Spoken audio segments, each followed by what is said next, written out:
గౌరికి నవ్వుల పంట ఎవ్వడు వినాయకుడెవ్వడో వాని మ్రొక్కెదన్.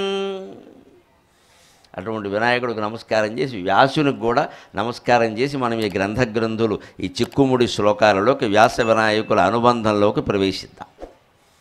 మునియై ఎవ్వడు యుక్త కర్మధునియై ముక్తాత్ముడై జ్ఞానియై. వ్యాస మహర్షి మీద నేను ఒక అవధానంలో చెప్పినటువంటి పద్యం ఇది. మునియై ఎవ్వడు యుక్త కర్మధునియై ముక్తాత్ముడై జ్ఞానియై తన దైనందిన జీవితమున మహాతత్వము దర్శించి దానిని నా జాతికి కృష్ణ భారత కథా నిర్మాతయై వ్రాసి ఇచ్చెను ఆ వ్యాసుదలంతు ముక్తిపథ నిశ్రేణిన్ పదంబూనగన్. ఒక వయస్సు వచ్చాక మనం చేసుకోవలసిన అలవాటు మునియై, మునిలా ఉండాలి. నేను 25 ఏళ్ల వాళ్ళకి, 30 ఏళ్ల వాళ్ళకి, 40 ఏళ్ల వాళ్ళకి కూడా ఈ మాట చెప్పను, 60 దాటిన వాళ్ళకి చెబుతాను. ఆడ మగ అందరూ 60 దాటే అర్థం ఏమిటి? గవర్నమెంట్ వాళ్ళు కూడా ఇంటికి పంపించారు నోరు మూసుకుని ఇంట్లో కూర్చోమని. ఈ మధ్య రిటైర్మెంట్ వయస్సు పెంచుతున్నారు, ఎందుకంటే పెన్షన్ డబ్బులు ఇవ్వలేక. మన మీద ప్రేమ ఏం కాదు, ఇక్కడ పెన్షన్ సెటిల్మెంట్ చేయలేక ఇంకో 2 ఏళ్ళు చస్తున్నాడు వాడు, అప్పటికే విసుకొచ్చి తేలిపోయింది కదా. అంటే ఏం చేయాలి? నువ్వు చేసే ఉద్యోగమే మానేసావు, ఇంక మిగిలినవి తగ్గించుకోవాలి. ఇంకా మళ్ళీ నేను ఉద్యోగం మానేసాక నేను ఫుట్బాల్ ఏం చేస్తావు? ఎవడదంతావు ఇప్పుడు ఫుట్బాల్ ఆడి? జీవితం ఏమో ఫుట్బాల్ అయిపోయింది. ఇక్కడ 10 మంది ఆడుకున్నారు. ఇప్పుడు నేను కొత్తగా ఏదో విద్య నేర్చుకుంటున్నా, పెయింటింగ్ నేర్చుకుంటున్నా, పూసలో అల్లికలో, ఇవేం వద్దమ్మా, వదిలేయి మొత్తం. ఆత్మజ్ఞానం ఒక్కటే నేర్చుకోవాలి. 60 దాటాయంటే లెక్క. భగవంతుడు ఇచ్చిన ఆయుర్దాయం 72 ఏళ్ళు. 72,000 నాడులు శరీరంలో ఉంటాయి. 1000 నాడులకు 1 సంవత్సరం తప్పన బయలాజికల్గా ఏ మనిషికైనా సగటు ఆయుర్దాయం కలియుగంలో ఉండేది 72 ఏళ్ళు. 72 ఏళ్ళు దాటిన వాళ్ళు ఇక్కడ ఎవరైనా ఉంటే నమస్కారం, మీకు LIC బోనస్ ఇచ్చింది. ఎప్పటికే తొందరపడాలి. 72 దాటాక జీవితం ఎటువంటిదంటే స్విచ్ ఆపేసిన సీలింగ్ ఫ్యాన్, ఇంకా తిరగదు. స్విచ్ ఆపేశారు, ఇంకా 4 చుట్లు వేస్తుంది, తిరిగి నువ్వు పీట వేసుకుని తిప్పేకూడదు, ఇంకా ఆపేయాలి. ఆపడానికి సిద్ధంగా ఉండాలి. ఇంట్లో వాళ్ళకి పెత్తనాలు అప్పగించి ఇవ్వాలి. మనమే తప్పించుకోవాలి. సొంతంగా వద్దు నాకు చెప్పకండి, నాకు ఏదో రామకృష్ణ అనుకుంటాను, నాకు చెప్పకండి, మీరు చూసుకోండి. ఏదైనా ఆపదొస్తే చెబుతాం, ఊరికే వేలెట్టి కెలకూడదు. నాకు చెప్పలేదు, నాకు చెప్పకుండా ఇదివరకులా పలకరించరమ్మా. ఇదివరకు ఉన్నట్టు లేవు కదా. ఇదివరకు 20 ఏళ్ళు 30 ఏళ్ళ వయసు, ఇప్పుడు 60 ఏళ్ళు వచ్చాయి. ఇదివరకు ఉన్నట్టు నువ్వు లేనప్పుడు పరిస్థితులు కూడా ఇదివరకు ఉన్నట్టు ఉండవండి. ఒకడు చూడండి, 70 ఏళ్ళప్పుడు వాళ్ళు ఊరు ఎడతాడు, సొంత ఊరు, అమెరికా నుంచి వచ్చి, ఒరే మన ఊరు చిన్నప్పటా లేదురా, ఎంత మారిపోయింది, ఈ సన్నాసి మారిపోలా. ఇదేం విచిత్రమైన మాట అండి. వీడికి 70 ఏళ్ళు వచ్చాయి, అమెరికా నుంచి వచ్చాడు, విమానం దిగ్గానే వాళ్ళు ఊరు వెళ్ళాడా, వాళ్ళ ఊరు మారిపోయింది. వీడు చిన్నప్పుడా లేదు, వీడు చిన్నప్పుడు 20 ఏళ్ళప్పుడు ఎలా ఉన్నాడు, ఇప్పుడు అలా ఉన్నాడా? మరి నువ్వు మారినప్పుడు ఊరు మారదా? ఇదో విచిత్ర వ్యాఖ్యానం ఇక్కడ. మార్పు ఎందుకు మారదు? వీడు వస్తున్నాడని చెప్పి అప్పటి వాళ్ళే ఉంటారు, గోచులు కట్టుకుని షార్ట్లు వేసుకుని. ప్రతిదీ మారుతుందంటే మార్పు ప్రపంచ సహజం. ఆ మార్పును అంగీకరించలేకపోవడం వల్ల క్యాన్సర్ సహా అన్ని వ్యాధులు వస్తున్నాయండి మనుషులకు. అనుమానం వల్ల బీపీ షుగర్లు ఎందుకు వస్తాయండి? మార్పును అంగీకరించలేకపోతున్నాం. ఇవాళ బీపీ షుగర్ లేని వాడు లేడు. శంఖచక్రాలు లేకుండా విష్ణుమూర్తి అయినా ఉంటాడు, మన షుగరు బీపీ లేని మనుషులు లేరు అసలు. 2 ఇలా పట్టుకుని కూర్చుంటారు, రోజు టెస్ట్ చేసుకుంటున్నాం. ఇప్పుడు ఈ టెస్టింగ్ యంత్రాలు ఇంట్లోనే పెట్టుకున్నారు. ఇదో తద్దినం, గంటకోసారి టెస్ట్, గుండెదడ ఎక్కువ అవుతుంది. అదేదో అవతల వాడిని అవునో పిలిస్తే నెలకు వచ్చి టెస్ట్ చేస్తాడు. ఈ నెలలు సుఖంగా ఉంటాం, బాగానే ఉన్నాం అనుకుంటాం, పోతాం. రోజు టెస్ట్ చేసుకుని రోజు కంగారే. 2 ఇడ్లీ తినాలంటే దాన్ని చూసుకుని కెలోరీలు ఎన్ని ఉన్నాయి, ఈ బతుకు అయిపోయినట్టే. ఇంకా అవి ఇడ్లీలో కెలోరీలు ఎక్కడతావు?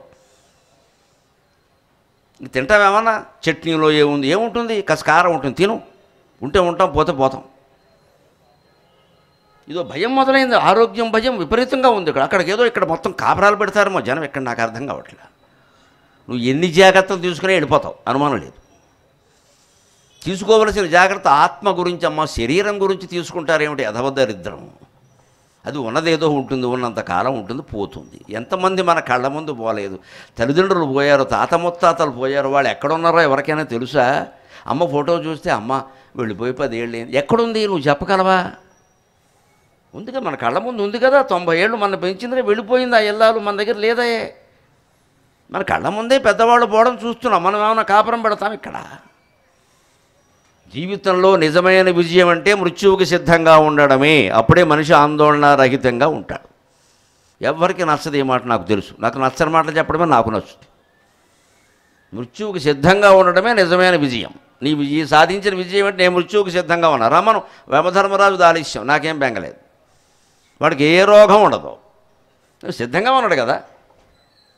రేపేమవుతుందో ఎల్లుండి ఏమవుతుందో అని బెంగెట్టుకుంటే ఈవేళ అవుతుందో అయ్యేది. Well in advance. ఆ సిద్ధంగా ఉండడమే దేనికైనా. అప్పటికప్పుడు ఏదో వచ్చింది చేసే, ఏం చేయాలో చేసేయి. ఇక రోజు బెంగే, ఆరోగ్యం గురించిన బెంగ, పిల్లల గురించిన బెంగ, భార్యాభర్తల్లో ఒకరి గురించి ఒకరికి బెంగ. ఏంటి బెంగలు? ఎవడు దారిని వాడు ఉంటాడు, మన దారిని మనం ఉంటాం. ఇక్కడ మన బాధ్యత ఏదో మనం చేసామా లేదా అంతే. అది ముని కర్మ మౌనం. యుక్త కర్మ నిధి అయి ఆయన ఎప్పుడూ తనకు అవసరమైన పని చేశాడు. వ్యాసుడు చేసిన పనులేడు. వేదాలను విభాగం చేశాడు 4 భాగాలుగా, ఋగ్యజుస్సామ అథర్వ వేదాలుగా. భారతం రచించాడు, భాగవతం రచించాడు, 18 పురాణాలు రచించాడు. అయిపోయిందని విషయాన్ని తీసుకున్నాడు శుభ్రంగా. ఇక అంతేగాని ఇంత ప్రచారం ఉంది కదా మనకని ఎన్నికల్లో పాల్గొనలేదు, మళ్ళీ తద్దినం అంటారు దీన్ని. పబ్లిసిటీ ఉండేసరికి కొంతమంది ఏం చేస్తారంటే రాజకీయాల్లోకి వస్తూ ఉంటారు. ఇక్కడ ఎందుకు? నువ్వు రాదలుచుకుంటే నీకు రాజకీయాల మీద శ్రద్ధ ఉంటే ముందే రారాదా? రాడు. వీడు ప్రజల్లో బాగా పలుకుబడి పెంచుకుని అందరూ రాగానే లేచి దండాలు పెడుతుండే. అబ్బా మనం పోటీ చేస్తే, ఎందుకంటే ఉన్న ఎకరాలన్నీ ఆర్పుకోవడానికి, అంతకంటే లేదు. ఇక్కడ మనం ఏ రంగంలో ఉన్నామో ఆ రంగంలోనే జీవితాంతం కొనసాగితే ప్రజలు ఎప్పుడూ అలాగే గురువులా గౌరవంగా చూస్తారు. రంగం మార్చి మనకి ఇమేజ్ పెరిగింది కదా అని వెధవేషాలు ఎత్తే తొక్కి పారేస్తారు. భగవంతుడు మనకి ఏ శక్తి ఇచ్చాడో ఆ శక్తిని వినియోగించి అంతే. అలాగే ముక్తాత్ముడు, అప్పుడు ముక్తాత్ముడే ఉంటాడు. అతని మనస్సు విముక్తమైంది. జ్ఞాని అయి తన దైనందిన జీవితమున మహాతత్వము దర్శించి, వ్యాసులు లాంటి గురువులకి మనకి తేడా ఏమిటంటే మనం కూడా చాలా తత్వం తెలుసుకుంటాం. ప్రవచనాలు వింటాం, పురాణాలు వింటాం, తత్వగ్రంథాలు చదువుతాం, ఫిలాసఫీ బుక్స్ అన్నీ చదువుతాం, అన్నీ చేస్తాం, కానీ ఏది పాటించాం. ఆయన అలా కాదు, తన దైనందిన జీవితానికి అన్వయం చేసుకున్నాడు. Apply to your own life.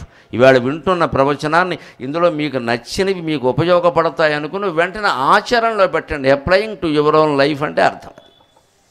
మీరు అలా అనుకోరు, మేము అయిపోయి పెడుతుంటే మా చేతిలో ఏదో పెట్టేద్దాం అనుకుంటారు. ఏమీ పెట్టకండి, నేను అలా పుచ్చుకోను. నేను అయిపోగానే ఈ వేదిక దిగేలా వెళ్ళిపోతాను. మీరు ఏమి ఇచ్చినా డ్రైవర్కి వెళ్ళిపోతాం, మా ఇంటికి వెళ్ళవు.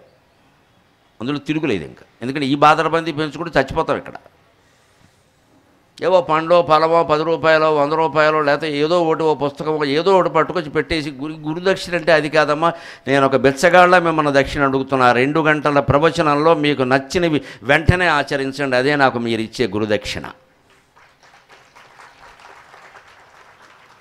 నేను కాదు, ఎవరు చెప్పినా అది వారికి ఇవ్వాల్సింది.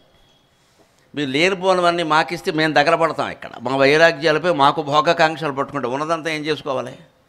పిల్లలకి ఇస్తాం, పిల్లలు చెడిపోతారు. వాళ్ళకి అపరంగా వచ్చింది కదా, నేను కష్టపడితే వచ్చింది, వాళ్ళకి అపరంగా వచ్చింది. ఇది లేకూడదు అంటే ఎవ్వరు సమాజంలో ఎలా ఉండాలో అలాగే ఉండాలి. అదే యుక్త కర్మనిధి, అదే ముక్తాత్ముడు, అదే తన దైనందిన జీవితమున మహాతత్వము దర్శించడం. ఆయన చేసిన ఇంకొక ఉపకారం ఏమిటంటే, నేను దర్శించానంత గొప్ప తత్వాన్ని ఇది అందరికీ అందాలి కదా అని దానిని కృష్ణ భారత కథ నిర్మాతయై వ్రాసి ఇచ్చెనో. భారత కథ రూపంలో 1700 శ్లోకాల వ్యాస భారతాన్ని, భాగవతం రూపంలో 14,093 శ్లోకాల భాగవతాన్ని వ్యాసుడు రాసేలా చేసి అందరికీ లేఖనం రూపంలో మనకు తాటాకుల రూపంలో అందించాడు. అందించకపోతే ఇవన్నీ మేము చెప్పడానికి ఏం లేదు, ఇక్కడ ఎవరు వినడానికి ఏం లేదు. అటువంటి ఆయనకి మనం నమస్కారం చేయాలి. ఎందుకని? ఊరికే విగ్రహాలు పెట్టి పూజలు చేసి ప్రసాదాలు తినడానికి కాదు. ముక్తిపథ నిశ్రేణిన్ పదంబూనగన్, ముక్తి పొందడానికి నిచ్చెన మెట్లు ఉంటాడు. నిశ్రేణి అంటే నిచ్చెన. ఎన్ని మెట్లు ఉంటాయంటే అమ్మవారి పీఠం చేరుకోవడానికి ఎన్ని ఉంటాయంటే 32. సింహాసన ద్వాత్రిమిషిక 32 మెట్ల సింహాసనం మీద మణిద్వీపంలో అమ్మవారు కూర్చుని ఉంటుంది హాయిగా. శ్రీమాత శ్రీమహారాజ్ఞి శ్రీమత్సింహాసనేశ్వరి చిదగ్నికొండ సంభూత దేవకార్య సముద్యత అని ఇలా కూర్చున్నది. ఆవిడకేం లోట ఏమిటి? ఇంత ప్రపంచాన్ని పరిపాలించేటువంటిది హాయిగా కాలేసి కూర్చుంటుంది. ఆవిడ మెట్లు 32 ఉంటాయి లెక్క. లలితా పరాభట్టారకి ఆసీనమయ్యే సింహాసనపు మెట్లు 32. ఈ 32 మెట్లు మనం వరుసగా ఎక్కాలి. జీవితంలో 72 ఏళ్ళు ముగిసేలోగా 32 ఎక్కాలి.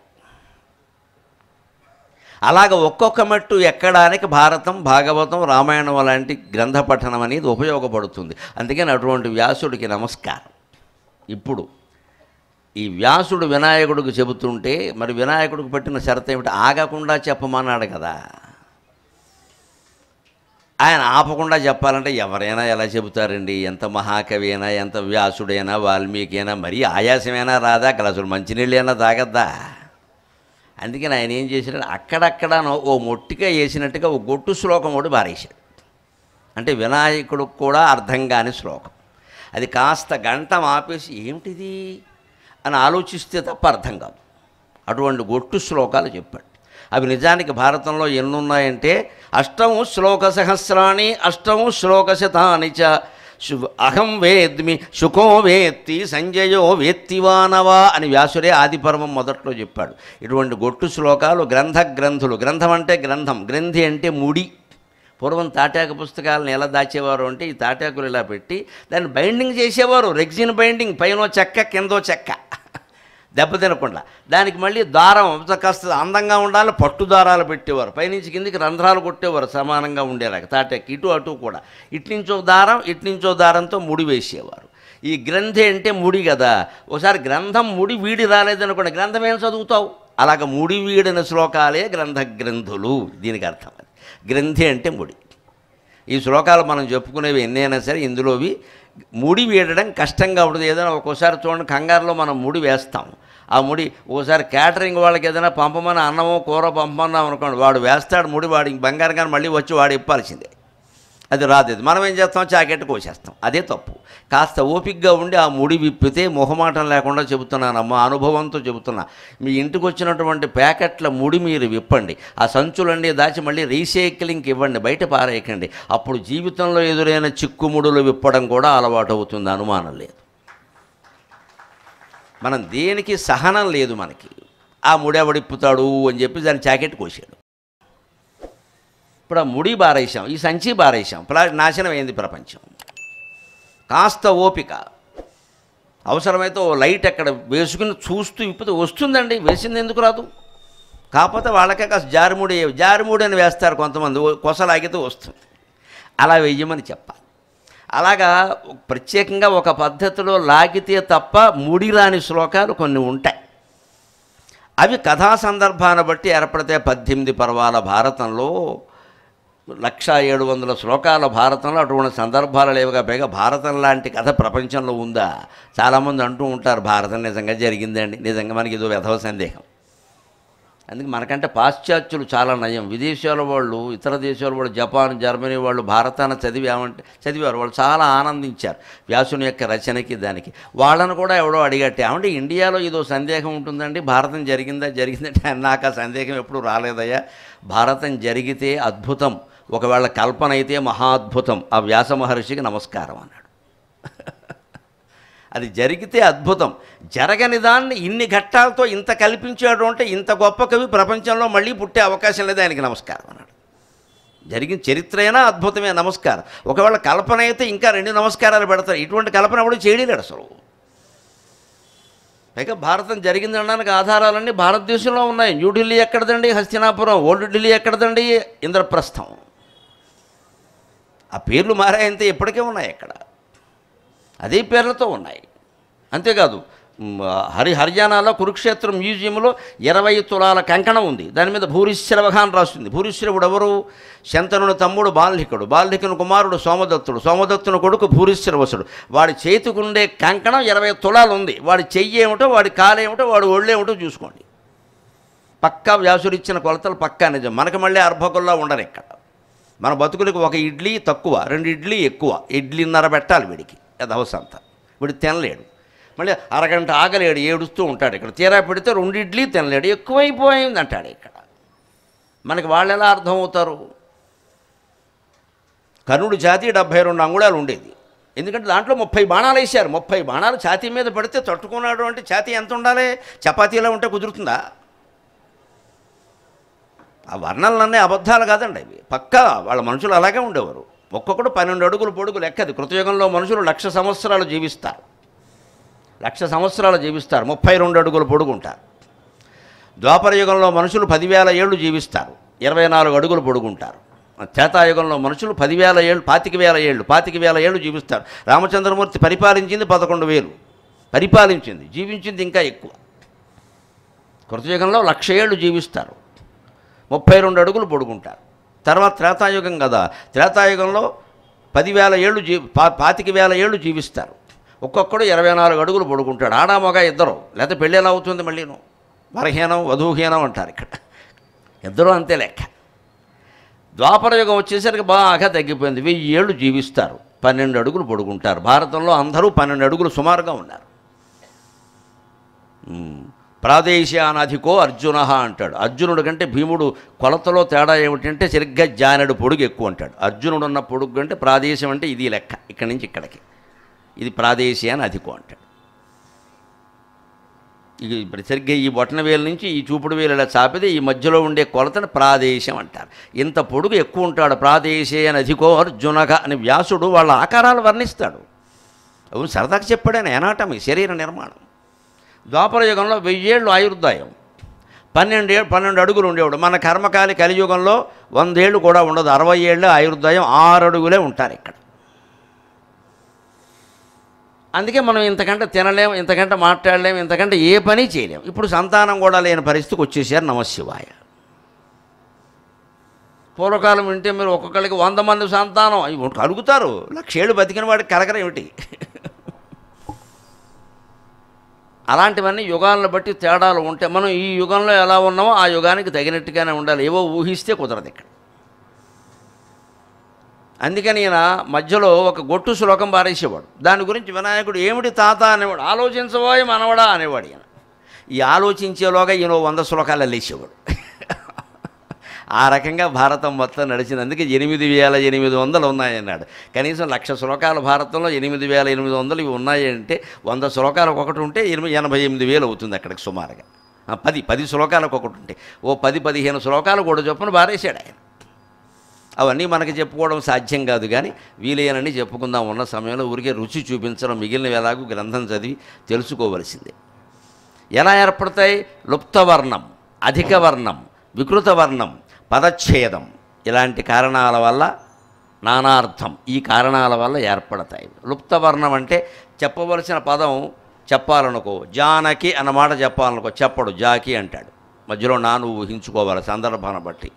రామస్య పత్ని జాకి అంటాడు. రామస్య పత్ని జాకి, మదం, ఆసు, రాజు కదా జానకి.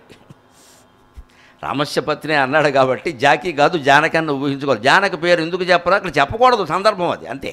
అక్షరం లోపించింది, అదే లుప్తవర్ణం. ఒక అక్షరం తీసేస్తారు, మిగిలిన అక్షరాలను బట్టి దాన్ని ఊహించుకోవాలి. అటువంటి చూస్తాం ఇవాళ మనం. అలాగే అధిక వర్ణం, ఒక్కోసారి అక్షరం ఎక్కువ చెబుతారు. శిరహ అనడు, శిశిరహ అంటాడు. శిశిరహ అనగానే వినేవాడు ఏమనుకుంటాడు? శీతకాలం అనుకుంటాడు. లేదు, అందులో సి తీసే శిరహ. తలకాయ గురించి మాట్లాడుతున్నాను నేను, తలకాయ పెట్టి ఆలోచించు. సి ఎందుకు చేర్చారు అంటే అంతే, తికమక పెట్టడానికి. అదే గ్రంథి. ఆ ముడి విడదీస్తే కానీ తెలియదు. అధిక వర్ణం. అలాగే వికృత వర్ణం, అక్షరం మార్చేస్తాడు, అకారానికి బదులు ఇకారం పెడతాడు. రావి అనడు, రావా అంటాడు. అక్కడ సందర్భాన్ని బట్టి అది ఇకారం, రావి అని ఊహించుకోవాలి వినాయకుడు రాసేవాడు. మనం కూడా ఊహించుకోలేదో తెలియదు. ఇప్పటికీ గ్రంథుల అర్థాలు తెలియని వాళ్ళు చాలామంది ఉన్నారు. అవి ఏవో విచిత్రంగా కొన్ని తెలిసినంత వరకు తెలుసుకున్న, మిగిలినవి తెలవడం చాలా కష్టం. మళ్ళీ వినాయకుడు దిగి రావాల్సింది. ఇలాగా. అలాగే పదచ్ఛేదం, ఒకసారి సంధి కలిపేస్తే ఒక పదం వస్తుంది, ఆ సంధి విడదీస్తే ఇంకో పదం వస్తుంది. ఇలాగ అన్ని రకాలు ఉంటాయి. అందులో కొన్ని మనకి వీలైనని ఇక్కడ చెప్పుకునేటువంటి ప్రయత్నం చేద్దాం. ప్రతి శ్లోకం వెనకాల ఒక చిన్న సందర్భము, సంఘటన ఉంటుంది. ఆ సంఘటన భారతంలోదే ఆసక్తికరంగా ఉంటుంది. భాషాపరంగా, వ్యాకరణపరంగా చేసే ప్రసంగమైన కథ ఉండడం వల్ల ఆసక్తికరంగా ఉంటుంది. పైగా దాన్ని అందరికీ ఎక్కించే పూచి నాది, మన టెక్నిక్కే అది. ఆది పర్వంలో ఒక చిత్రమైన కథ ఉంటుంది. జరత్కారు అని ఒక మహర్షి ఉంటాడు. జరత్కారు ఆయన పేరు, ఒక మహర్షి. ఆయనకి పెళ్లి చేసుకోవాలని లేదు, నిరంతరం తపస్సే. కానీ పితృదేవతలు ఆయనకు కనిపించి, ఒరే అబ్బాయి, నువ్వు పెళ్లి చేసుకోకపోతే మాకు తద్దినాలు పెట్టేవాళ్ళు లేరురా, మేమంతా ఏమీ మోక్షాలు పొందలేదు నాయన, జన్మలు ఎత్తుతున్నాం, ఇప్పటికైనా పితృలోకాల్లో ఉన్నాం, ఆబ్దికాలు పెట్టాలి నాయన, అలా వదిలేయకూడదు. ఆబ్దికం పెట్టాలంటే ఇంట్లో పిల్లలు పుట్టాలి కదా, మరి లేకపోతే ఏం పడతారు? తండ్రి తాత ముత్తాత, ఈ ముగ్గురికి పెడతారు కదండి. ఒక రహస్యం నేను వ్యాసభారతంలో చూశానమ్మా, ఆశ్చర్యం. ఆబ్దికాలు పెట్టేవాళ్ళంతా అదృష్టవంతులు. ఎందుకంటే మొట్టమొదట ఆబ్దికం పెట్టినటువంటి మహానుభావుడు సాక్షాత్తు శ్రీ మహావిష్ణువు వరాహ అవతారంలో ఉండి ఆబ్దికం పెట్టాడు ఆయన. అది కూడా వ్యాసభారతం శాంతి పర్వంలో ఉంది. ఆబ్దికాల ప్రక్రియ ఎప్పుడు మొదలైందంటే ఇప్పుడు కాదండి, హిందూ ఆచారాలన్నీ ఇప్పుడు కాదు, లక్షల ఏళ్ల క్రితం మొదలయ్యాయి.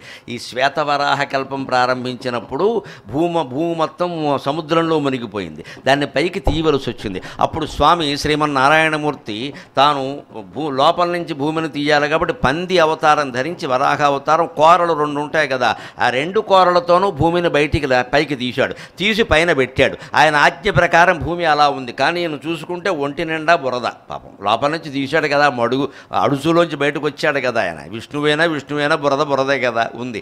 అయ్యో ఇదేమిటి అనుకున్నాడు. ఆ సముద్రంలోనే స్నానం చేశాడు. మళ్ళీ లక్ష్మీదేవి చూస్తే మరి ఆక్షేపించదో, అందుకని ఆ సముద్రంలోనే స్నానం చేశాడు. చేశాక ఆయన చూసుకుంటే పాపం స్నానం చేసినా కూడా ఈ కుడి కూర మీద 3 ముద్దల మట్టి ఉండిపోయిందిట. 3 ముద్దలు ఇలా అంటుకుని, అది పోలేదు. కొందరు స్నానం చేసినా సరే పోవు, అలాగే ఉంటాయి, బొట్టు కూడా పోదు. చెప్పచ్చు వెంటనే, వెర్రమోహన్ నువ్వు చెప్పక్కల ఏళ్ళు బొట్టు కూడా కనపడుతుంది. స్నానం చేస్తే బొట్టు ఎలా ఉంటుందండి? కొందరు స్నానం అంత బాగా చేస్తారు అంతే. అందుకని ఈయన పాపం స్నానం చేసిన సమప్పుడు ఎందుకో హడావిడిలో ఉన్నాడేమో, ఆ కూర మీద 3 ముద్దలు మిగిలిపోతే ఏం చేయాలని ఆలోచించట.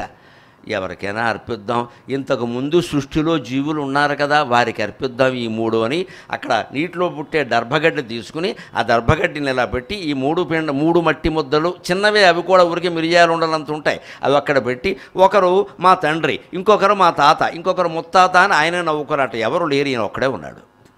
తాత ఆయనే, ముత్తాత ఆయనే, తండ్రి ఆయన. వాసుదేవాయ నమః, సంకర్షణాయ నమః, వాసుదేవాయ నమః, ప్రద్యుమ్నాయ నమః, అనిరుద్ధాయ నమః, కేశవనామాలు చదువుతున్నాడు. ఎవరండి? సంకర్షణుడు బలరాముడు, వాసుదేవుడు ఆయన తమ్ముడు, ప్రద్యుమ్నుడు కృష్ణుడు కొడుకు, అనిరుద్ధుడవుడు ప్రద్యుమ్నుడు కొడుకు, కృష్ణుడికి మనవడు, అంతే. దాని అర్థం ఏమిటి? తాత అయినా, తండ్రి అయినా, అన్న అయినా, తమ్ముడైనా, కొడుకైనా ఒకటే భగవత్ స్వరూపంగా భావించి అప్పుడు మానవ సంబంధాలు బాగుంటాయి. అందుకని ఆయన నవ్వుకున్నాడు. నేనేదో తండ్రి తాత అని తద్దినం పెడుతున్నాను, ఇక్కడ ఎవరున్నారు? ఇక్కడ నేను ఒక్క పోనీ నేనే తండ్రిని, నేనే తాతని, నేనే ముత్తాతని అని 3 పిండాలు పెట్టాడు. 16 ఎందుకు పెట్టలేదు అంటే ఆ కూర మీద 3 ముద్దలే ఉన్నాయి, మనం బతికం, లేదా 16 పెట్టాలి ఇప్పుడు.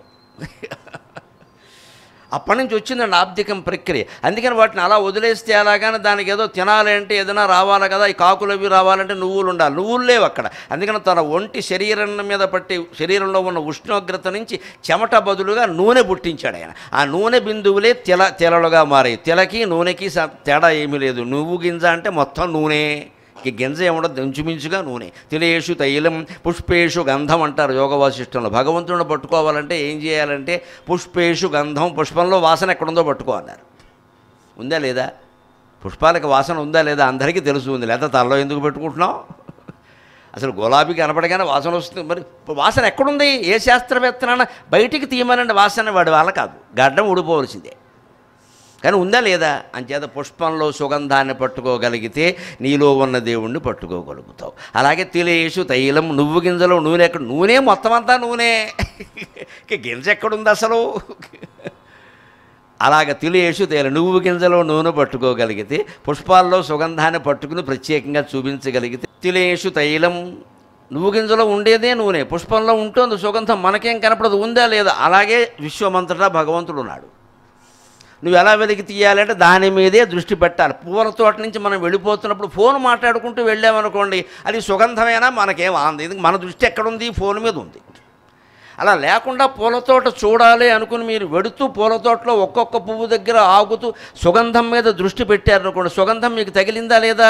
అలాగే లౌకికమైన కార్యాలు నెరవేరుస్తూ అత్యవసరమైనవే చేస్తూ మిగిలిన సమయమంతా భగవంతుడి మీద దృష్టి పెడితే నిత్యము ధ్యానం చేస్తున్నట్టే లెక్క. మనం స్నానం చేసినా ధ్యానం చేసినట్టే.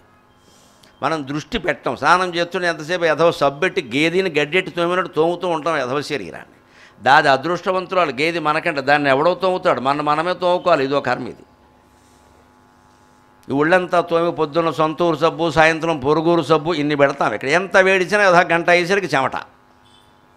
ఎంత తోముతావు? ఆపే, ఇంకా చాలు, మొహం రుద్దుకు చాలు, అన్నీ రుద్దగా వదిలేయి, నీళ్ళు వేసుకుని వదిలేయి. అక్కడ 60-70 దాటాకైనా వైరాగ్యం రావాలి కదా. ఇంకా ఊరికే గంట సేపు స్నానం చేసి మేకప్ చేసి జుట్టు వెనక్కేసి ముందుకేసి కొత్త పెళ్లి కొడుకులో మేకప్ ఎక్కడ? ఎందుకంత అవసరం? ఆ దృష్టి అంతా భగవంతుడి మీద ఉండాలి. అలాగ ఉంటుంది లెక్క ఏదైనా సరే. అలాగ జరత్కారు పెళ్లి మానేశాడు. ఆయన అలాగే పితృదేవతలకు కనిపించి, ఏమయ్యా మాకు మరి ఆబ్దికారం ఉండాలి కదా, నీ అంతటి నువ్వు మానేస్తే ఎలాగయ్యా అని అంటే, నన్ను ఎందుకు చంపుతారండి మీ పిండాల కోసం, నేను పిండా కూడా తిన్నా ఇక్కడ, నాకు పని లేకుండా, నాకు అసలు ఈ సంసారం ఇది నాకు నచ్చదండి, నేను మోక్షం లేదు, నువ్వు చేసుకోవలసిందే అన్నది. ఎందుకంటే ఆయనకు పుట్టే సంతానం ద్వారా ఒక అద్వితీయ కార్యం జరగాలి. అంటే ఈ మనిషికి సంకల్పం కలగాలి. జ్ఞానినామపి చేతాంసి దేవి భగవతీ హిస. దీనికి సమాధానం దేవీ భాగవతంలో ఉంటుంది. జ్ఞానినామపి చేతాంసి దేవీ భగవతీ హిస బలాదాకృష్య మోహాయ మహామాయ ప్రయచ్చతి. ఎంత విజ్ఞాని అయినా సరే, వ్యాసుడైనా సరే, పరాశరుడైనా సరే, జరత్కారు అయినా సరే, ఎవరైనా సరే, వాళ్ళ మనస్సులో ఒక్కోసారి అమ్మవారు మహామోహం కలిగేలా చేస్తుంది ఎవరో స్త్రీ పట్ల. ఎందుకంటే వాడికి సంతానం కలగాలి. ఆవిడ పని ఒకటి ఉంది, విశ్వ ప్రణాళిక. ఈ ప్రణాళిక నడవాలంటే మహానుభావుడు ఒకడు పుట్టాడు. ఈ జరత్కారుకు పుట్టినవాడు చాలా మహానుభావుడు, వాడు ఆస్తికుడని చాలా గొప్పవాడు. ఆయన ఎవరూ చేయలేని ఘనకార్యం చేశాడు. అంతటి వాడు చేశాడంటే ఈ మహర్షి తేజస్సుకు పుట్టాలి. ఈలో వాంఛే కలగంతే తేజస్సు ఏమిటి, రేతస్సు ఏమిటి?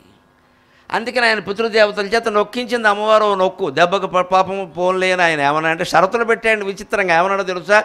నా పేరున్న అమ్మాయిని చేసుకుంటాను. మగాడి పేరు అమ్మాయికి పెడతారండి ఎక్కడికైనా? ఎంత మోడర్నైజ్ అయితే మాత్రం. నా పేరే ఉండాలి ఆ అమ్మాయికి. ఎవరుంటారు భూమండలంలో? ఇది పిచ్చి షరతు. ఎందుకంటే పెళ్ళి అవద్దని వాడికి ఇష్టం లేదు.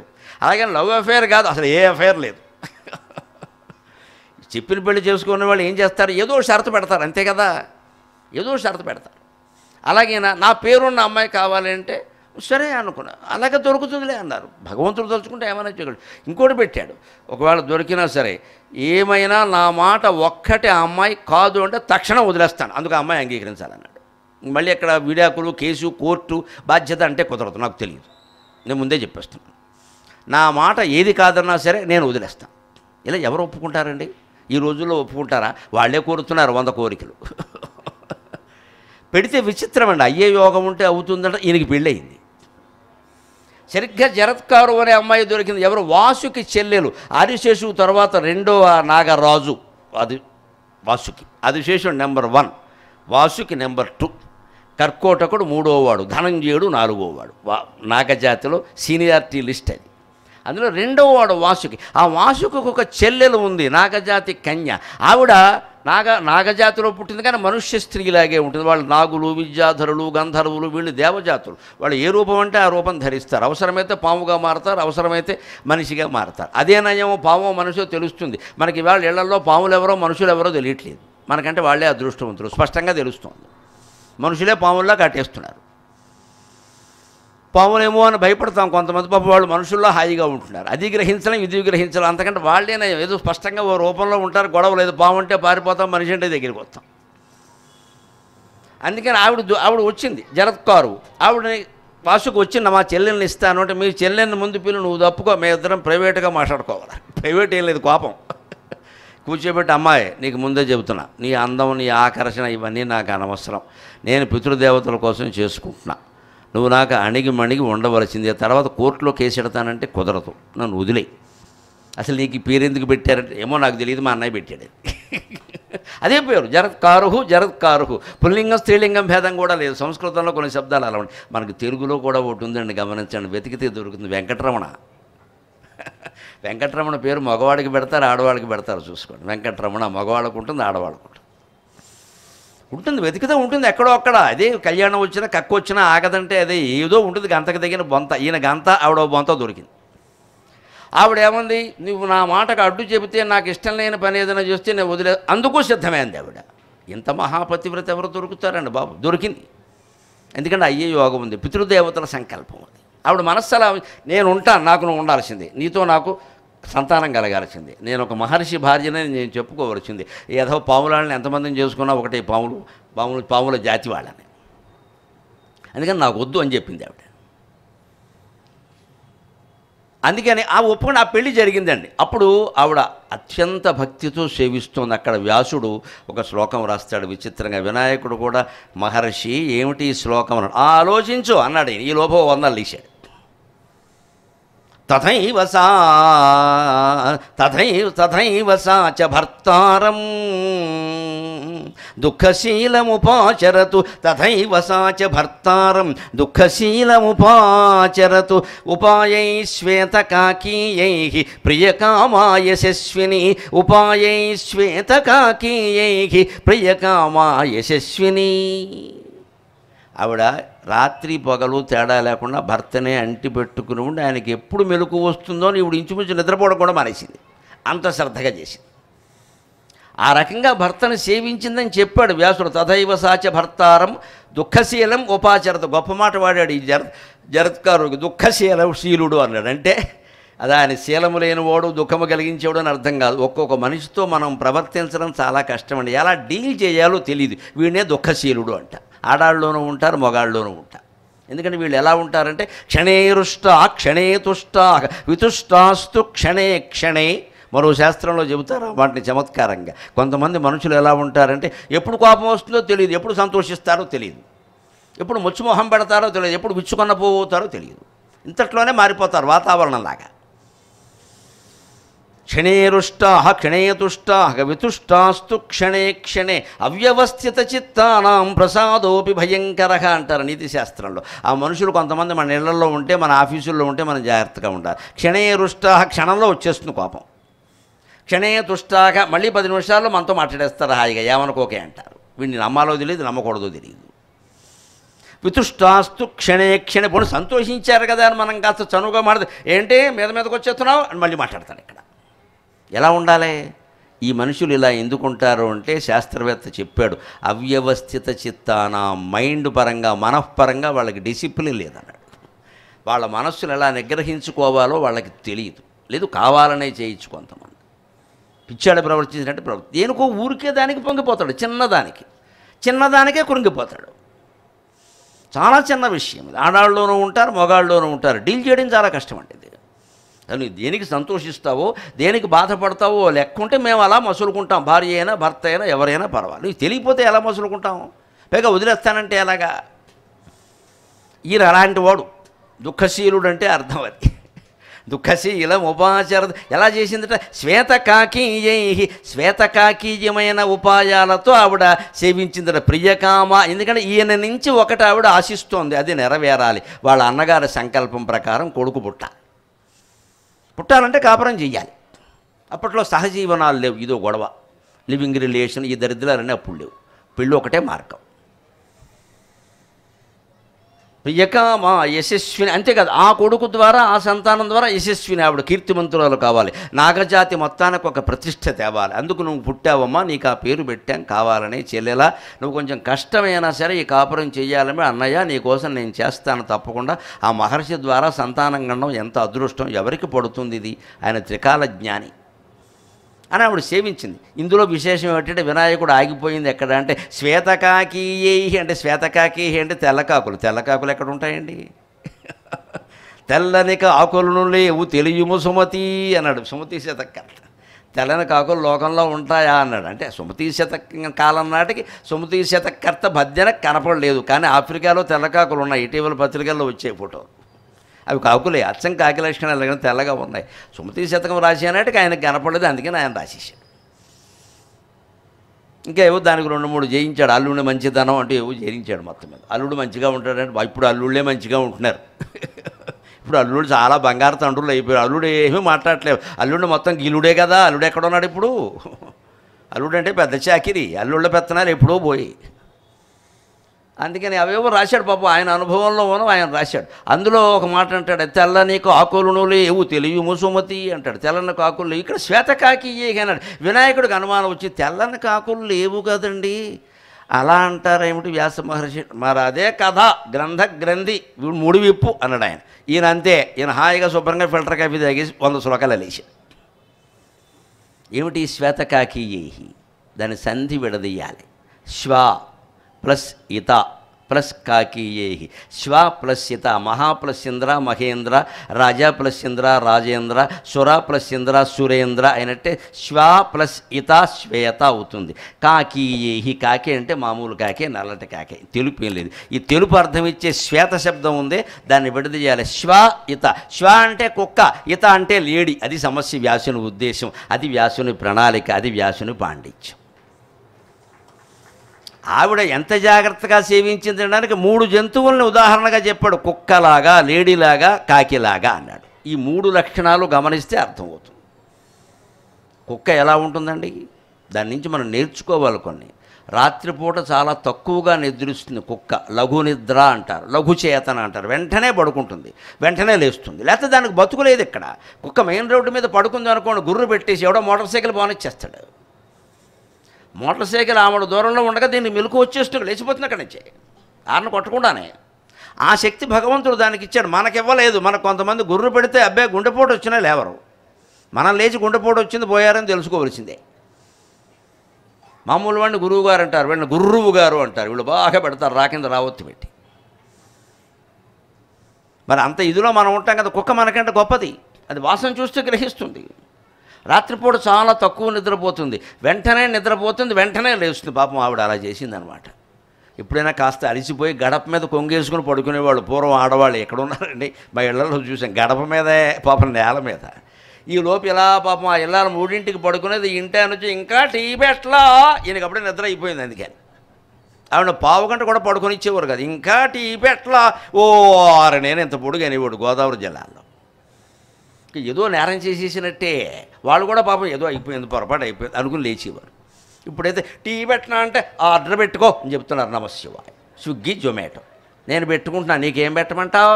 నేను తద్దినం పెట్టుకుంటున్నా, నీకు అధిక మాసం తద్దినం పెడతా. అంతే. ఇప్పుడు ఆర్డర్ పెట్టేవాళ్ళే, అన్నం పెట్టేవాళ్ళు ఎవరు లేరు, కాలం మారిపోయింది. అందుకని ఇప్పుడు జరత్కారు ఇలాంటి దంపతులు ఇద్దరు ఒకటే పేరు, అలాంటి దంపతులు కనపడరు అసలు. అందుకే ఈ కథ. కుక్కలా ఉందిట ఆవిడ, జాగ్రత్తగా, హీనమని కాదు అక్కడ. ఈత లేడీ, లేడీ అంటే భయపడుతుంది ఎప్పుడు కూడా. లేడీ నీళ్లు తాగుతుంటే ఎప్పుడైనా చూడండి, అవకాశం దొరకదు. దొరికితే చూడండి, ఏదో ఫోటోలు తీయకండి, చూడండి. అక్కడ దూరంగా ఉండి దగ్గరికి వెడితే పారిపోతుంది, అది భయం.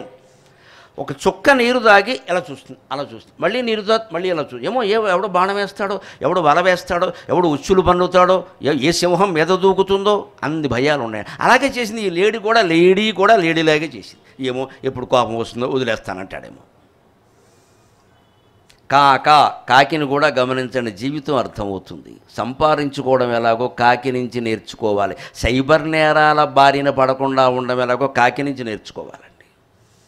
ఏదైనా లింక్ ఒకటి రాగానే క్లిక్ అనగానే మనం మొత్తం 3 వేలు పెట్టి నొక్కేస్తాం దాన్ని. ఇక్కడ నీకేమన్నా వాడు మేనత్త కొడుక నీకు ₹1,00,000 ఇవ్వడానికి? నీకు బుద్ధి లేదు అసలు. పైగా ఎవరు నొక్కేవాళ్ళు పోయిన పల్లెటూరు వాళ్ళు కాదండి, బీటెక్ ఎంటెక్, వీళ్ళు టెక్కులు ఎందుకో తెలియదు. ఇక్కడ ఏదో దురాశ. నీకు ఎందుకు ఇస్తాడు వాడు? ఏమో వచ్చిందేమో అని నొక్కుతావు, మొత్తం నీ ఖాతా ఖాళీ అయింది. కాకిని చూసి నేర్చుకోవాలి, సైబర్ నేరాల బారిన పడకుండా ఉండాలి.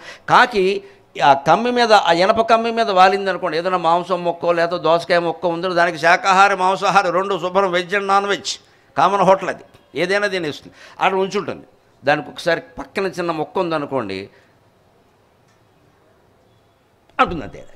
4 వైపులా చూస్తున్నాను, దశ దిశలు చూస్తుంది. ఇంక ఏ కెమెరా ఏ ఫోటోగ్రఫీ కుదరదు అక్కడ. అంటే ఎవరన్నా ఉన్నారా, చంపేస్తారా, బణలేస్తారా, ఎవరన్నా తినేస్తారా, ఇంకో కాకి ఏమైనా ఉంది, ఎవరు టక్కుమని పట్టుకుంటుంది. అంతే. మనం మిఠాయిండ పెట్టుకుని రోడ్డు మీద చిన్నప్పుడు మేము తింటూ వెళ్ళేవాళ్ళం. కాకి వచ్చి ఒక దెబ్బ నెత్తి మీద కొట్టే, మేము నెత్తి మీద చూసుకునేలాగా ఉండమాయమయ్యేది. నెత్తి మీద ఎందుకు కొట్టిందంటే, నెత్తి మీద కొడితే అది దానికి ఏమి రాదు, కానీ పైకి చూస్తాం కదా, ఈ లోపు చేతిలో ఉన్నది మాయమయ్యేది. రొట్టె ముక్క ఉండ ఏదైనా అయిపోయి కాకి అనేవాడు. కాకెత్తుకుపోయింది. పిల్లల్ని ఏడిపించడానికి కూడా సరదాకి ఇంకొక తిన్నాను ఏది అంటే కాకెత్తుకుపోయింది అనేవారు. అది వాళ్ళకి అందరికీ అర్థమైంది, కాకెత్తుకుపోతున్నాను. ఇంత తెలివితేటలు ఉన్నాయండి కాకి. అంటే నువ్వు సైబర్లో ఏదైనా ఫోన్లో ఏదైనా ఒక సందేశం వచ్చినప్పుడు కాకిలాగా 4 వైపులా ఆలోచించవయ్యా. అలా నొక్కేస్తే పెట్టి వెంటనే అదృష్టం ఇవాళ శుక్రవారం కూడా నీ బొందవారం సెంటిమెంట్కి వెళ్ళిపోతాం. ఎందుకంటే మనస్సులో ఉండే దురాశ మనిషికి జంతువుకి తేడా అదే. జంతువుకి ఇంత మైండ్ లేదండి, దానికి సాఫ్ట్గా ఉంటుంది. మనదే హార్డ్వేర్ మైండ్. ఇక్కడ అటు ఆలోచించి ఇటు ఆలోచించి అదో ఎప్పుడూ నెగిటివ్ ఆలోచన. అసలు కష్టపడకుండా సంపాదించాలని ఎందుకు అనుకుంటున్నావు నువ్వు? అదే దురాలోచన. వాడు ఎవడో ఫోన్లో పంపించి నీకు లింక్ నొక్కండి మీకు ఏదో వస్తుంది అన్నాడు, లేకపోతే ఇందులో పెట్టుబడి పెట్టండి రెట్టింపు అవుతుంది అన్నాడు. నువ్వు ఎందుకు పెడుతున్నావు? నువ్వు కష్టపడకుండా రెట్టింపు అవ్వాలని ఎందుకు అనుకుంటున్నావు? అసలు ఆలోచనలో దోషం ఉందండి. సైబర్ నేరం జరుగుతుంది కారణం నీ ఆలోచనే దోషం. దాన్ని మార్చుకోవాలి. అందుకోసం గ్రంథి ఉపాయై శ్వేత కాకీయై, కుక్కలాగా లేడీలాగా కాకిలాగా ఆవిడ సేవించింది. ఎందుకంటే ఆయన నుంచి ఒకటి ఆశిస్తుంది ఆవిడ సంతానాన్ని, కాబట్టి సేవించింది. ఒకరోజు అనుకోకుండానే ఈయనకి సాయంత్రం పూట నిద్ర వచ్చింది. పడుకోకూడని సమయం అది. ఏ మనిషి సాయంత్రం ఉదయ సంధ్యలో కానీ సాయంత్రం సంధ్యలో కానీ పడుకుని ఉండకూడదు. ఉంటే దరిద్రం పట్టేస్తుంది. ఉదయ సంధ్య అంటే 5:30, 6:30, సాయంత్రం సంధ్య ఇంచుమించు అంతే. శీతకాలాన్ని బట్టి వేసవకాలాన్ని బట్టి కొద్దిగా తేడాలు ఉంటాయి, కానీ మనకి లెక్కలో చెప్పాలంటే 5:30, 6:30 మధ్యలో పడుకోకుండా ఉంటే ఇంకెప్పుడు పడుకున్నా పర్వాలేదు. అంతేకాదు ఈ సమయంలో అపశబ్దాలు నోటమ్మట రాకూడదు. చావు చచ్చిపోతాం ఈ మాటలు రాకూడదు. తదాస్తు అంటాడు, పోతాం అంతే. రాత్రి తదాస్తు దేవతలు ఉంటారంటారు. అది సైంటిఫిక్గా రుజువైందమ్మా. ఇటీవల పత్రికల్లో వచ్చింది. కొన్ని సంధ్యా సమయాల్లో ప్రకృతి శక్తులు పనిచేసి మనిషి ఏదంటే అది అయ్యేలా చేస్తాయి. అందుకే చెడ్డ మాటలు అనొద్దన్నారు. ఉదయం సాయంత్రం సంధ్యవేళ అలా మాట్లాడకూడదు అంటారు. ఆడవాళ్ళకి తెలిసి రహస్యం వెంటనే చెబుతారు. సంధ్యవేళ అలా ఎందుకు మాట్లాడుతున్నావు? మంగళవారం పొద్దు కూడాను అంటారు. ఇంకా మంగళవారం రాకుండా అసలు ఎందుకు మాట్లాడాలి? ఈ అప్రియాలు మామూలు మాట్లాడుకోవచ్చు కదా. శ్రాద్ధం పెండా కూడా తప్పితే మాటలే ఉండవా? ఎందుకు రావాలి? అందుకోసమే మన సంస్కృతిలో కాపాడుతారు. హిందూ ధర్మంలో విశేషమేది. మనిషి శుభాన్ని ఆక్షించాలి. శన్నో భవత్వర్యమా శన్న ఇంద్రో బృహస్పతికి శన్నో విష్ణురుక్రమక. అందరూ మనకి శుభం కలిగించాలని చెబుతోంది వేదం. శుభమే మాట్లాడదాం, అశుభం ఎందుకు మనకి? అందుకని ఆయనకి ఎందుకో మరి నిద్ర వచ్చింది సంధ్యా సమయంలో. 4:30కే పడుకున్నాడు. పడుకుని నేను పడుకుంటాను లేపద్దు అన్నాడు. అలాగే అంది ఆవిడ. పాపం ఎక్కడ పడుకున్నాడు? ఆవిడ ఒళ్ళో పడుకున్నాడు. అంత ప్రేమ వాళ్ళకి. చూస్తుంది. అప్పుడు గడియారాలు లేవు, కానీ సూర్యాస్తమయం అయిపోతుంది. ఈ బ్రాహ్మణుడు లేవట్లేదు. బ్రాహ్మణుడు సూర్యాస్తమయ సమయంలో సంధ్యావందనం చేయకపోతే మామూలు శాపం కాదు, అది జీవితాంతం శాపం. భార్యగా ఆవిడ కర్తవ్యం భర్తకు గుర్తు చేసి చేయించాలి. గుర్తు చేయడం కోసం లేపామనుకో సాయం డైవర్స్ అంటాడు. ఇప్పుడు అది ఎలా విడిపోదామని చూస్తున్నాడు ఆయన. అలాగని లేపలేదనుకో సూర్యాస్తమయ సమయం భార్యగా నీ కర్తవ్యం నువ్వు చేయలేదంటాడమ్మ తెక్క మనిషి. క్షణే రుష్టాహ క్షణే తుష్టాహ అని ఆవిడ ఏం చేసింది?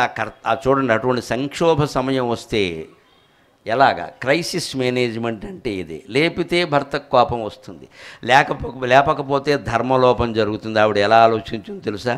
భర్తకు కోపం రావడం, నన్ను విడిచిపెట్టడం, నన్ను కొట్టడం, తిట్టడం అన్నిటికంటే కూడా ధర్మలోపం జరగకుండా ఉండడమే ముఖ్యం. ఒక స్త్రీగా నా కర్తవ్యం అంతే.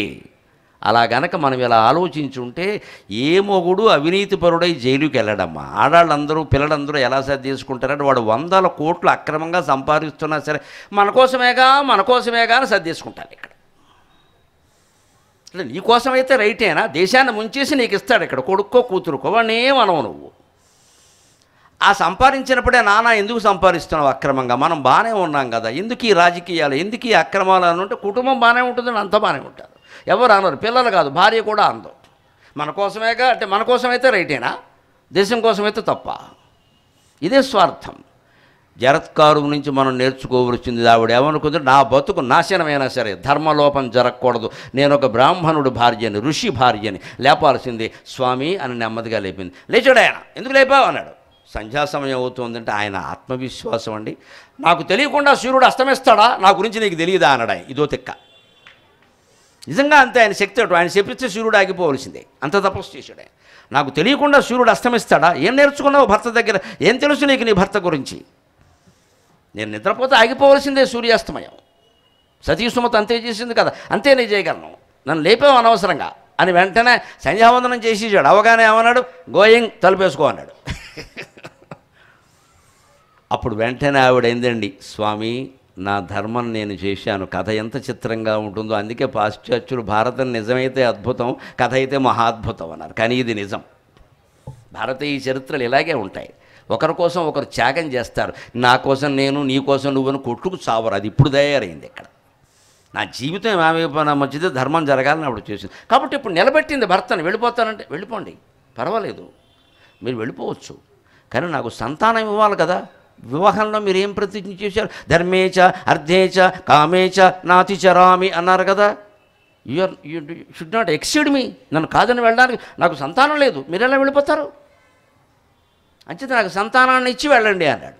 అది అది హక్కు ఎక్కడొస్తుందంటే బాధ్యత నిర్వర్తిస్తే వస్తుంది. ఇవాళ బాధ్యతలు నిర్వర్తించకుండా హక్కులు కోరుకుంటున్నారు ఇక్కడ. ఆవిడ బాధ్యత ఆవిడ చేసింది, అది ఆయనకి నచ్చింది. వెళ్ళాలంటే ఈవిడండి తెగించి లేపేసింది నిజంగా ధర్మలోపం కోసం అని. ఆయన నేను వెళ్ళిపోతున్నాను, లేదు నాకు సంతానవతిని కావాలి కదా, అంచేత సంతానవతి అయ్యే వరకు ఉండండి అంటే ఆయన వెంటనే అన్నాడు, నాకు తెలుసు జరత్కారు, నీకు తెలియదు, నీకు 2వ నెల అని చెప్పాడు ఆయన. ఆ విషయం ఆవిడికి తెలియదు. నువ్వు నెల తెప్పావు, నీకు తెలియదు. నీ కడుపున కొడుకు పుడతాడు, మీ అన్నగారు ఆశించిన వాడే పుడతాడు. ఆస్తి కహాని పేరు పెట్టు, నాగజాతిని మొత్తం ఉద్ధరిస్తాడు. నువ్వు అనుకున్నటువంటి సంతానం కలిగింది కదా, నీకు నమస్కారం పెట్టి కోరుతున్నా, నన్ను విడిచిపెట్టు అని భార్యకి నమస్కారం చేసి ఆ మనిషి సెలవు తీసుకున్నాడండి. అది ఆయన సంస్కారం. ఈవిడ అంతకంటే ధర్మ సంస్కారం. ఈ కథను చెబుతూ మధ్యలో శ్వేత కాకి అని వాడేసరికి వినాయకుడు కాస్త ఆలోచించి తెల్లకాకులు ఎక్కడ అని వెతుకుతూ కూర్చున్నాడు. ఆయన వెతికేలోగా ఒక 100 శ్లోకాలు లేచి